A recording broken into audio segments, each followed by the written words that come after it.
एक minute, sorry 9,14,000 जी। सबको add करें 9.2 मिलियन आता है।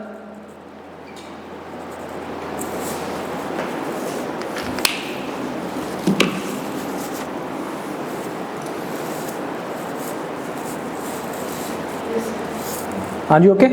तो ये हमने प्राइस का कर दिया, उनको एलोकेट हमने कर दिया। यहाँ तक बेटा कोई मसले मसाइल, यहाँ तक की प्रॉब्लम ऑल ओके। अच्छा अब फटाफट हम एक बात कर लेते हैं डिस्काउंट की। बेटा देखिए स्टैंड अलोन प्राइस तो गिवन है, हमने कहा था इसकी एक एक्सेप्शन है डिस्काउंट की। अब डिस्काउंट आपको मिल सकता है, डिस्काउंट हो सकता है कि सबके ऊपर हो, स्टैंड अलोन प्राइस के ऊपर हो, मतलब तमाम चीज़ों के लिए डिस्काउंट हो। फॉर एग्जांपल जैसे कहता है जी हम 10% डिस्काउंट देते हैं जी, इसके ऊपर भी, इसके ऊपर भी, इसके ऊपर भी, सब के लिए डिस्काउंट है, तो फिर तो मसला ही नहीं है। फिर हमने सिंपली क्या करना जी, हमने सबको डिस्काउंट एलोकेट कर देना। लेकिन बाज़-औक़ात वो ये भी कह सकता है कि जनाब इन दोनों के ऊपर डिस्काउंट है, इसके ऊपर डिस्काउंट कोई नहीं है। तीन चीज़ों में से दो के ऊपर डिस्काउंट है, तीसरी के ऊपर डिस्काउंट नहीं है। अब डिस्काउंट है कैसे पता चलेगा? सिंपल सी बात है, जितनी उसकी स्टैंड अलोन प्राइस है और जितनी उसकी कॉन्ट्रैक्ट की प्राइस है, दोनों का डिफरेंस, अगर स्टैंड अलोन प्राइस ज़्यादा बनती है कॉन्ट्रैक्ट की प्राइस से, तो वो आपके पास क्या बनेगा? डिस्काउंट बनेगा। मिसाल के तौर पर इसी एग्जांपल को हम यहाँ पे देख लेते हैं। ये था 12.08078 मिलियन, ये है 9.2 मिलियन। स्टैंड अलोन प्राइस ज़्यादा है, एलोकेटेड प्राइस जो है वो इसकी कम है, कॉन्ट्रैक्ट की प्राइस क्या है? कम है। इसका मतलब क्या हुआ कि ये तीनों चीज़ें डिस्काउंट पे हैं। ये उसकी एक्चुअल प्राइस है, जबकि ये क्या है? डिस्काउंटेड प्राइस है।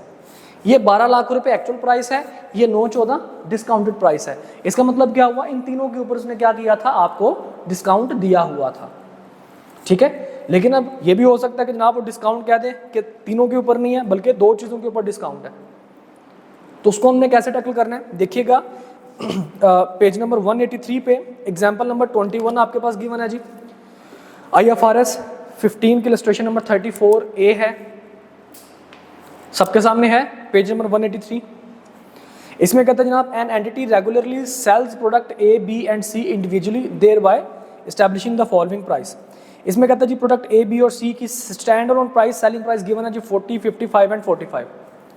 In addition, the entity regularly sells product B and C together for 60. B और C को वो इकट्ठा कितने की बेचती है? 60 रुपए की। जबकि B और C की प्राइस अगर आप दोनों ऐड करें तो कितने की बनेगी? B और C? जी 100 रुपए की बनेगी, ठीक है। B और C की दोनों की प्राइस आप ऐड करें तो वो इकट्ठा उनकी प्राइस कितने बनेगी? 100 रुपए की। लेकिन B और C को इकट्ठा वो कितने की बेचते हैं? 60 रुपए की। मतलब B और C के ऊपर कितने का डिस्काउंट है? 40 रुपए का डिस्काउंट है। प्रोडक्ट A के ऊपर किसी किस्म का कोई भी डिस्काउंट नहीं है। अब यहाँ पे कहता है the entity enters into a contract with the customer to sell product A, B and C in exchange of ₹100। कहता है जी तीनों चीजें आपने बेचनी है, A, B और C, और कितने पे आपने बेचनी है? 100 रुपए के हिसाब से आपने बेचनी है। Got it? 100 रुपए के हिसाब से आपने तीनों की तीनों चीजें बेच देनी है। अब कहता है जी requirement comment on the basis and allocate the transaction price of 100 to product A, B and C। देखिए बेटा, बिठा दो ना इसको।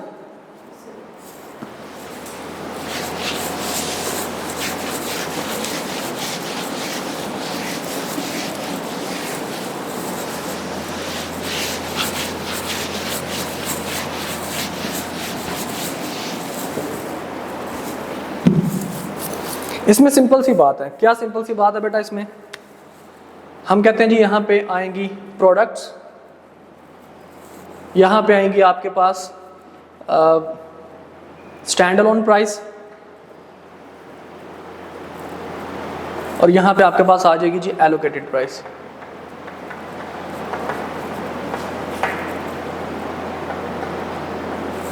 ठीक है जी। A, B और C तीन प्रोडक्ट्स हैं। स्टैंड अलोन प्राइस इनकी क्या है जी? A कितने की निकलती है? 40 की, B 55 की और C 45 की। टोटल कितने पैसे बनेंगे इनके? सबको ऐड कर लीजिए, 140। कितने बनेंगे? 140। अब इसने कहा जी B और C के ऊपर डिस्काउंट है। हमारी जो चीज की जो कीमत है वो कितनी हमने कॉन्ट्रैक्ट की लगाई है? 100 रुपए। अब 100 रुपए हमने, इसका मतलब क्या हुआ? 40 रुपए का डिस्काउंट हम दे रहे हैं। उसने कहा जनाब ये जो डिस्काउंट है वो सिर्फ और सिर्फ बी और सी के ऊपर है। क्यों? क्योंकि हम बी और सी को इकट्ठा 60 रुपए का बेच देते हैं। हालांकि इनकी कीमत कितनी बनती है बी और सी की दोनों की मिलाकर 100 रुपए बनती है। ठीक है, दोनों की मिलाकर कितने की बनती है कीमत? मैं यहां पे जरा इनको आइडेंटिफाई भी कर देता हूं। 100 रुपए बनती है, लेकिन मैं कितने की बेचता हूं इसको? 60 रुपए की बेचता हूं। तो इसका मतलब क्या हुआ? एलोकेटेड प्राइस जब मैं चार्ज कर रहा हूँ तो मैं बी और सी को 60 रुपए के हिसाब से एलोकेट कर रहा हूँ, जबकि ए के ऊपर किसी किस्म का कोई डिस्काउंट नहीं है, तो ए को मैं एज इट इज लिख दूंगा 40। इसके लिए मैं क्या करूंगा? 55 डिवाइडेड बाय दोनों का ऐड करके क्या आंसर आएगा? 100 मल्टीप्लाइड बाय 60 33। यहां पे 45 डिवाइडेड बाय 100 मल्टीप्लाइड बाय 60 27 जी। सबको दोनों तीनों को ऐड कर लें, आपके पास आंसर 100 आ जाएगा।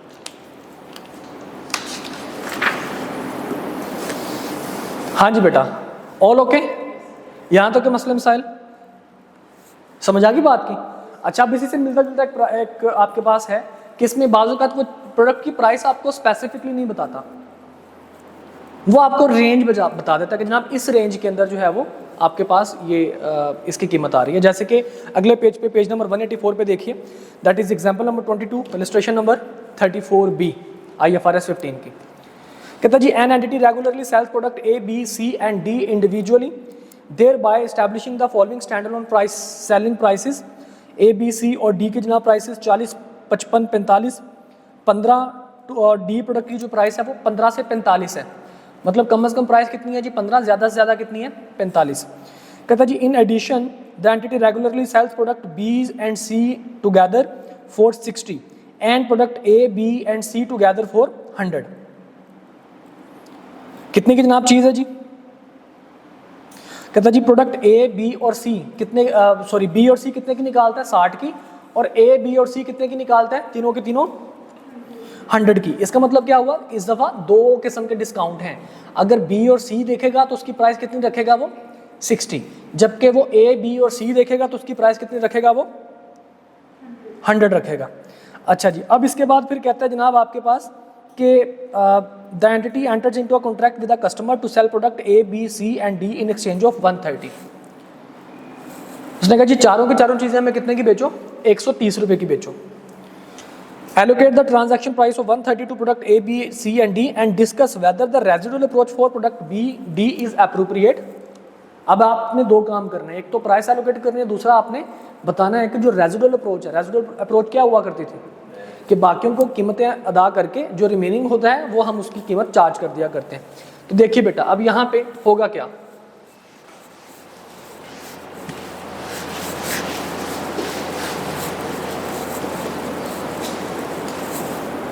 यहाँ पे मैं थोड़ा सा जो है वो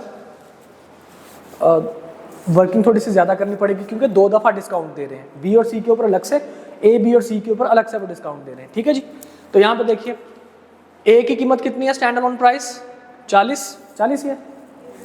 बी की कितनी है जी? 55, सी की 45 और डी के बारे में भाई साहब ने क्या बता दिया? डी के बारे में 15 से 45 तक। अब आपने दो दफा एलोकेशन करनी है, तीसरी दफा जाके हमारे पास आंसर इसका ठीक आएगा। पहले आपने जो एलोकेशन करनी है वो आपने करनी है इन दोनों के दरमियान। ये तो आएगा एज इट इज 40। इन दोनों की प्राइस हम देखते हैं 100। उसने कहा जी पहले बी और सी अलग से बेचेंगे तो कितने का निकलेगा? 60 रुपए का। तो पहले इनकी प्राइस देख लेते हैं जी। 55 डिवाइडेड बाय 100 मल्टीप्लाइड बाय 60 कितने पैसे हो गए? ये 33 और ये कितने निकले थे? 27। डी की तरफ हम लोग बाद में आएंगे क्योंकि डी की प्राइस हमें पता नहीं है। अच्छा जी, पहली एलोकेशन आपके पास आ गई। अब रीएलोकेशन, सेकंड एलोकेशन हम कैसे करेंगे? अब उसने कहा जी तीनों की तीनों चीजें अगर आप ए, बी और सी बेचेंगे तो कितने की बेचेंगे आप? 100 रुपीज की बेचेंगे। ठीक है जी, अब इन तीनों को ऐड कर लीजिए, कितना बनेगा? ये 100 ही बनेगा, ये तीनों के तीनों। तो अब आप इजाफा क्या करोगे? आप लिखोगे जी 40 डिवाइडेड बाय 100, ठीक है, और तीनों की कीमत वैसे कितनी है, 100 ही है, मल्टीप्लाइड बाय 100, आंसर क्या आएगा, 40 ही आएगा, इसका आंसर 33 ही आएगा, इसका आंसर 27 ही आएगा। ओके जनाब, ये इनकी रीएलोकेटेड प्राइस निकले। अब हमने इनकी एलोकेशन करनी है, एलोकेशन ऑफ ट्रांजैक्शन प्राइस।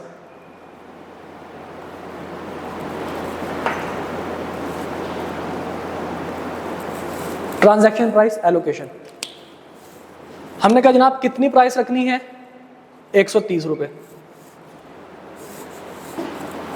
ए की प्राइस कितनी होगी, हमने कहा जी 40। बी की प्राइस कितनी होगी, हमने कहा 33, ठीक है जी। सी की प्राइस कितनी होगी, हमने कहा जी 27, क्योंकि हमने इनको ऑलरेडी क्या किया हुआ है, एलोकेट किया हुआ है ना, ठीक है। अब जनाब तीनों को जरा ऐड करें, आंसर क्या बनेगा, 100 बनेगा। तो डी की रिमेनिंग प्राइस कितनी आएगी, 30 इसकी रिमेनिंग प्राइस आ जाएगी। तो अब वो दूसरा आपसे पूछता है कि रेजिडुअल वैल्यू अप्रोच जो है वो क्या वो ठीक है, क्योंकि हमने क्या किया था, इन तीनों की प्राइसेस हमें पता थी, इसकी प्राइस हमें नहीं पता थी, तो हमने क्या दिया जनाब, इसकी प्राइस 30 है। अब देखिए क्या ये इसी रेंज में फॉल करता है, यस ये इसी रेंज में फॉल करता है। तो हम यहाँ पे कॉन्ट्रैक्ट की प्राइस का रख देंगे कि जनाब ये 30 है, तो हम क्या कहेंगे, रेजिडुअल अप्रोच बिल्कुल ठीक है कि ये जो गिवन रेंज है उसी में फॉल करता है। समझ आई बात की, दोबारा सुन लीजिए। हमने प्राइसेस को एलोकेट किया, उनके डिस्काउंट को हमने क्या किया, एलोकेट किया। डिस्काउंट को एलोकेट कर, आप यहाँ पे डिस्काउंट एलोकेशन लिख दीजिए, वो ज्यादा बेहतर रहेगा।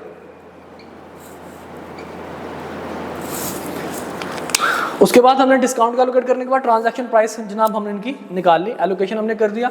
रेजिडुअल अप्रोच का कहते हैं जनाब जिनकी प्राइसेस गिवन है वो लिख लो, जो रिमेनिंग पोर्शन रह जाएगा, जो रिमेनिंग अमाउंट रह जाएगी वो प्रोडक्ट डी की प्राइस बन जाएगी, ठीक है। तो हमने कहा जनाब प्रोडक्ट डी की प्राइस हमारे पास रिमेनिंग कितनी आई है, 30 रुपए। तो क्या 30 रुपए इस रेंज में फॉल करते हैं, हमने कहा जी बिल्कुल इस रेंज में फॉल करते हैं। तो आपके पास जो रेजिडुअल अप्रोच है वो बिल्कुल ठीक है। लेट सपोज अगर यहाँ पे ये कहता कि कॉन्ट्रैक्ट की प्राइस रखो 110 रुपए, कॉन्ट्रैक्ट की प्राइस कितने की रखो, 110 रुपए की रखो, तो रेजिडुअल अप्रोच के तहत कितनी कीमत आनी थी, यहाँ पे 10 रुपये आनी थी, ऐसा ही है ना। रेजिडुअल अप्रोच के तहत डी की कितनी कीमत निकलनी थी, 10 रुपये निकलनी थी। अब मुझे बताइए क्या 10 रुपये इस रेंज में फॉल करता है, नहीं इस रेंज में फॉल नहीं करता। तो हम क्या कहेंगे, इस सिनेरियो में रेजिडुअल अप्रोच जो है वो ठीक नहीं है। आप कुछ और अप्रोच, आप मार्केट अप्रोच देख लीजिए, आप कॉस्ट प्लस मार्जिन अप्रोच देख लीजिए, रेजिडुअल अप्रोच इस केस में ठीक नहीं है। क्या परेशानी, सॉरी डिस्काउंट देखिए, पहले उसने कहा जी कॉम्बिनेशन है कितना, उसने कहा जी पहले बी और सी के ऊपर आपको डिस्काउंट मिल रहा है। हमने कहा जी कितना डिस्काउंट करता है जी, वैसे तो कीमत इनकी 100 रुपये दोनों की मिलाकर, लेकिन ये आपको 60 रुपये की मिलेंगी। हमने उनके हिसाब से क्या कर दिया, एडजस्ट कर दी प्राइस, ठीक है। अब इसके बाद इसने कहा जी अगर आप तीनों बेचते हैं ना, ए बी और सी तीनों बेचते हैं, तो आपको 100 रुपये की चीज़ें निकलती हैं। हमने इस वजह से इनको रीएलोकेट किया कि तीनों की तीनों चीज़ें जो है वो 100 रुपये की निकलती हैं। देखिए ना उसने क्वेश्चन में क्या लिखा हुआ है, अगर आप गौर करें, कहता जी in addition the entity requires entity regularly sells product B and C together for 60 रुपये। जैसे हमने पिछले एग्जांपल में किया था वैसे हमने यहाँ पे एलोकेशन कर दी, ओके। जैसे पिछले एग्जांपल में किया था वैसे हमने यहाँ पे क्या कर दी, एलोकेशन कर दी। अब मैं इसको ट्रांजैक्शन प्राइस को एलोकेट करने जा रहा था, लेकिन अगली लाइन ने मुझे रोक दिया। अगली लाइन ने मुझे क्या कहा, कहता जी and product A B and C together for 100 rupees. उसने कहा जी तीनों की तीनों चीज़ें जो है वो 100 रुपये की निकलेंगी। इसका मतलब क्या हुआ, अब इन तीनों को मुझे रीएलोकेट करना पड़ेगा डिस्काउंट को। Got it. तो यहाँ पे ये जो बताना था डिस्काउंट के एलोकेशन करते हुए कि जनाब आपके पास रेजिडुअल अप्रोच कभी ठीक होती है और कभी ठीक नहीं होती। कौन से सिनेरियो में ठीक होती है, अगर रेंज में फॉल करेगा तो ठीक है, रेंज में फॉल नहीं करेगा तो ठीक नहीं होगी। यहाँ तक के मसले मसाइल। ट्रांजैक्शन प्राइस जनाब यहीं पे आपके पास एंड हो जाती है, ओके। इंशाल्लाह कल रिकॉग्निशन की तरफ हम लोग मूव ऑन करेंगे, पास पेपर का क्वेश्चन करेंगे और उसके बाद कोशिश करेंगे कि इस IFRS पे 15 से जान छुड़वाएं।